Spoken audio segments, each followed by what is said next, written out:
इस समय आप देख रहे हैं YouTube टीवी। 500 वर्षों के अथक प्रयास के बाद, संघर्ष के बाद भगवान श्री राम का भव्य मंदिर का निर्माण हो रहा है।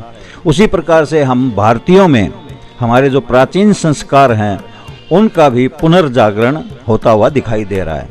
अमन जी, मैं अपने गुरु जोगीवाला मंदिर के जो महंत हैं श्री वेदनाथ जी, उनकी प्रेरणा से ये कर रहा हूँ।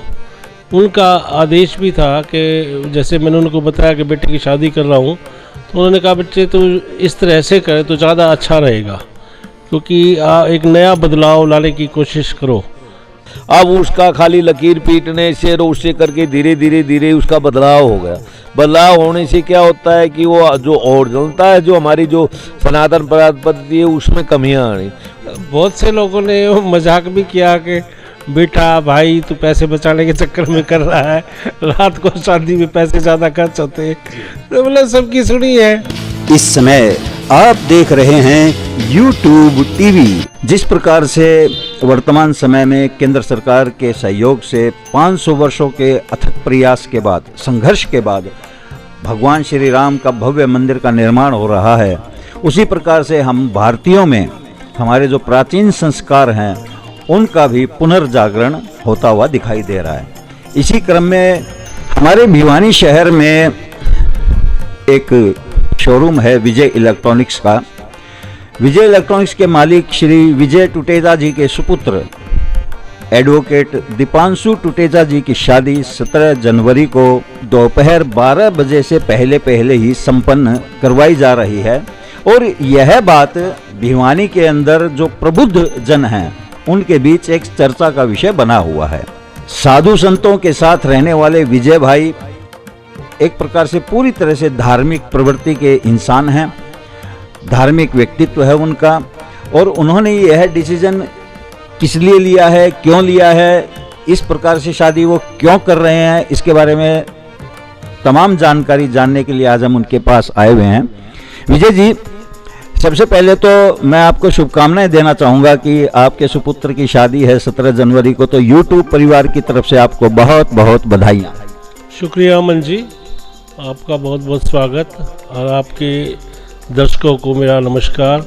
विजय जी, भिवानी के अंदर कई व्यक्तित्वों का ऐसा मतलब विचार मैंने जाना कि आप अपने सुपुत्र की शादी 17 जनवरी को दोपहर 12 बजे से पहले ही संपन्न करवाने जा रहे हैं, जबकि आजकल ऐसा माहौल है कि लोग रात को शादियां करते हैं, अपने वैभव का प्रदर्शन करते हैं। मैं ये आपके श्रीमुख से जानना चाहूँगा कि आपने ये डिसीजन क्यों लिया है, किस प्रकार से लिया है और आपकी मंशा क्या है। अमन जी, मैं अपने गुरु जोगीवाला मंदिर के जो महंत हैं श्री वेदनाथ जी, उनकी प्रेरणा से ये कर रहा हूँ। उनका आदेश भी था कि जैसे मैंने उनको बताया कि बेटे की शादी कर रहा हूँ, तो उन्होंने कहा बच्चे तो इस तरह से करे तो ज़्यादा अच्छा रहेगा, क्योंकि एक नया बदलाव लाने की कोशिश करो। तो उनकी प्रेरणा से ही मैं ये कर रहा हूँ। और मैंने कई वीडियो भी देखी जिसमें रात की शादियों के कई अवगुण बताए गए थे।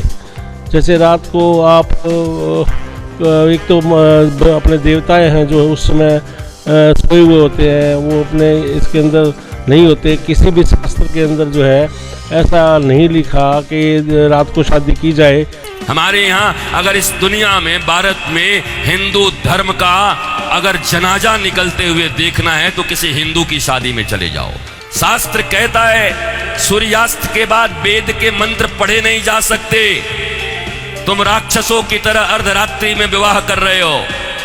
तुम्हारे विवाह में देवताओं का कितना अपमान होता है। अरे विवाह में 2 प्रकार के कार्ड बनाओ। विवाह एक संस्कार है, विवाह एक यज्ञ है। अरे भैया, खाने पीने खिलाने वाले के लिए एक दिन रिसेप्शन जो करते हो कर दिया करना, पर विवाह में बड़े लिमिटेड लोगों को बुलाया करो। अपने परिवार, वो भी जो सनातन संस्कृति को मानते हैं, पवित्र रहते हैं। विवाह संस्कार में देवता आते हैं तुम्हारे द्वारा किए गए यज्ञ के भाग को लेने के लिए। और रात को जैसे शादियाँ लेट तक जाती है तो मैक्सिमम लोग चले जाते हैं, तो परिवार के सदस्य 10-20 लोग, 50 लोग ही रह जाते हैं। तो इनको देखते हुए मैंने ये निर्णय लिया कि मैं गुरुजी के आदेशानुसार जैसा वो कहेंगे मैं करूँगा। अब रात की एक और भी समस्या होती है कि रात को आप मैक्सिमम लोगों को देखा होगा, खाना आएंगे रात को, रात्रि को खाना नहीं खाते, आए तो कोई एक फुल्का खा के चला गया। अब हमने इतना अरेंजमेंट किया हुआ होता है शादियों के अंदर, सब अपना हैसियत से ज़्यादा ही करता है शादी के अंदर, तो उनको भी कोई मज़ा नहीं आता रात की शादी के अंदर। अगर मान लो कोई खा भी लेता है तो उसको डाइजेस्ट नहीं होता, क्योंकि रात को जाके फिर सोना होता है, तो डाइजेशन की भी प्रॉब्लम रहती है। अब रात्रि को 12-1 बजे जा कर के आप फेरे लेंगे, उसके बाद में खाना खा के रात को भगे करेंगे, वो हमारा शारीरिक में भी असर पड़ेगा और हमारी जो दिनचर्या है उसके भी असर गलत पड़ेगा। और कुछ सर्दियों के दिन है तो धुंध भी रहती है कि आप अगर 9-10 बजे किसी को शादी से जाएगा, 10 बजे 11 बजे तो घर किस समय पहुंचेगा, रास्ते में धुंध है, तो वो भी है। तो इन सब चीज़ों को देखते हुए दिन का सुबह का निर्णय लिया गया कि सुबह ही फेरे कराएं। लेकिन सबसे बड़ी प्रेरणा मेरे गुरुजी की थी, उनकी प्रेरणा की वजह से ही मैं ये कर रहा हूँ। देखिए, जिस प्रकार से लोगों में चर्चा का विषय बना हुआ है, विजय जी के श्रीमुख से हमें कुछ और ही बात जानने को मिली। इनका लक्ष्य ये नहीं है कि मैं अपने सुपुत्र की शादी करूं, यही उससे कहीं 2 कदम आगे बढ़ करके ये सोच रहे हैं कि हमारे यहाँ जो आगंतुक आएंगे, जो मेहमान आएंगे, जो परिचित लोग आएंगे, उनका स्वास्थ्य बना रहे, उनको आने जाने में किसी प्रकार की कोई दिक्कत न हो, और एक पूरा जो है खुशी के हर्षोल्लास के साथ हम संपूर्ण कार्यक्रम का आनंद उठा पाएं। विजय भाई का थोड़ा सा मैं अपने चैनल के माध्यम से आम दर्शकों तक पहुंचाना चाहूँगा, और जो आपके मेहमान हैं वो भी इसको भली भांति जान लें। किस प्रकार से क्या शेड्यूल रहेगा? शेड्यूल ये है कि हम 10 बजे तक फेरे शुरू करा देंगे और 12 बजे से पहले फेरों को संपन्न करा देंगे, और उसके बाद 1 बजे जो अपना लंच होता है, लंच कह लो, वो आप शुरू करा देंगे, ताकि 4 बजे तक ये लंच खत्म हो जाए और लोग अपने घरों में आराम से पहुंच जाएं और इंजॉय आनंद भी लें भोजन का। यानी कि जो विदाई है वो सूर्यास्त से पहले ही? जी, उसके तुरंत बाद वहाँ से हम सीधा जोगीवाला मंदिर गुरुजी का आशीर्वाद लेने जाएंगे, उसके बाद घर पे अपने पहुँचेंगे। देखिए, एक विजय भाई एक नई परंपरा और शुरू कर रहे हैं कि दुल्हन सीधे घर पर लाने की बजाय सबसे पहले अपने गुरुजी के श्री चरणों में आशीर्वाद प्रदान करने के लिए ये लोग लेकर के जाएंगे। भगवान श्री राम का भी विवाह दिन के समय हुआ था, स्वयंवर दिन में रचा गया था, द्रौपदी का भी दिन में स्वयंवर हुआ था। इसी प्रकार से, लेकिन मुगलों के काल के कारण, उनके आक्रमण के कारण हमारे पूर्वजों को डर की वजह से रात को शादियां संपन्न करवानी पड़ गई थी। बल्कि हमारे यहाँ तो पर्दा प्रथा भी नहीं थी, पर्दा प्रथा भी बाद में शुरुआत की गई, उसके पीछे कुछ और कारण थे। विजय भाई, जब आपने लोगों को इसके बारे में बताया कि जो शादी का शेड्यूल है वो इस प्रकार से है, तो कैसी प्रतिक्रिया मिली? बहुत से लोगों ने मजाक भी किया कि बेटा भाई तू पैसे बचाने के चक्कर में कर रहा है, रात को शादी में पैसे ज़्यादा खर्च होते हैं, तो मतलब सबकी सुनी है। लेकिन मेरा ऐसा कोई मोटिव नहीं है कि पैसा बचाना, मतलब मैं तो चाहता हूँ एक ये बदलाव हो कि इस तरह से हो तो मेरे ख्याल से ज़्यादा अच्छा रहेगा। शादी का बंधन एक बहुत ही पवित्र बंधन होता है और ये देवताओं की उपस्थिति में ही संपन्न होना चाहिए। इसलिए आप देखते हैं कि अक्सर जो है लोगों के झगड़े होते रहते हैं, पति पत्नी के बीच तलाक हो जाते हैं, एक दूसरे का मर्डर तक कर देते हैं।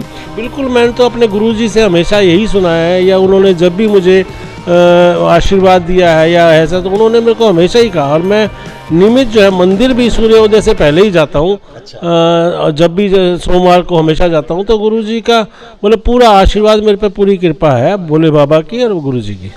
जैसा कि विजय भाई ने बताया, एक अच्छी शुरुआत, ये बदलाव समाज में लाने का प्रयास कर रहे हैं, और इनका ये मोटिव बिल्कुल भी नहीं है कि 2 पैसे बचाए जाएं। भगवान की इनके ऊपर असीम कृपा है।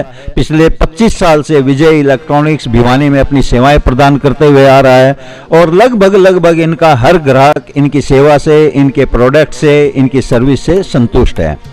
समाज में बहुत ही प्रतिष्ठित व्यक्तित्व रहे हैं विजय भाई, विजय टुटेजा जी, और इस प्रकार की शादी का संपन्न करवाने के पीछे इनका ध्येय सिर्फ एक ही है कि जो उत्सव है वो हर्षोल्लास के साथ हम सभी मिलजुल कर मनाएं, और ब्रह्म मुहूर्त में, मतलब देवताओं की उपस्थिति में वो कार्य संपन्न हो, ताकि वर वधू जीवन पर्यंत सुखी जीवन व्यतीत करें। विजय तो एक आस्तिक बच्चा है और वो पूर्ण रूप से साधु संतों में और भगवान में विश्वास रखता है। और वो तो विजय को तो आशीर्वाद इसलिए क्योंकि वो पूर्ण रूप से साधु संतों का सेवक है, पूर्ण रूप से भगवान में आस्था रखता है, तो वो विद्वानों का भी और साधुओं का भी वो सम्मान करता है और उनके कहे अनुसार वो जो कार्य करता है, तो उसमें तो कोई दो राय नहीं कि उसको आशीर्वाद देने का तो अधिकार ही है। इस विषय के ऊपर यदि कोई और अपनी बात रखना चाहे तो स्वागत है। मेरी तो एक ही रिक्वेस्ट है सबसे कि जो भी कार्य करे अपनी खुशी से करे, अपने मन से करे, देखम देख ना करे, बस देखम देख ना करें जो कि हो रहा है। ये सारी हमारी प्रथाएं जो प्राचीनता के जो थी वो हमारे सनातन धर्म के हिसाब से जुड़ी हुई थी। उसमें हमारा नियम संयम और व्यवहार जो समाज की जो सभ्यता थी, मर्यादा थी, उनके तहत जुड़ के चला हुआ था। अब उसका खाली लकीर पीटने से और उससे करके धीरे धीरे धीरे उसका बदलाव हो गया। बदलाव होने से क्या होता है कि वो जो ओरिजिनलता है, जो हमारी जो सनातन पद्धति है, उसमें कमियां आनी। उस कमी के कारण हो सकता है कि पहले दिन में जैसे फेरे होते हैं और वो फेरे में कोई न कोई विघ्न हो गया इसलिए करा। अब जैसे दिन में कर रहे हैं तो उसमें हमारा अब वर्तमान में देखा जाए तो मैं कहता हूँ वो बहुत अच्छा है। शादी का जो कार्य है, जो एक पवित्र कार्य है, उसको दिन पे ही यदि संपन्न करवाते हैं तो मेरे ख्याल से अच्छा ही रहेगा। विजय भाई, आपका बहुत बहुत धन्यवाद। शुक्रिया अमन जी, धन्यवाद।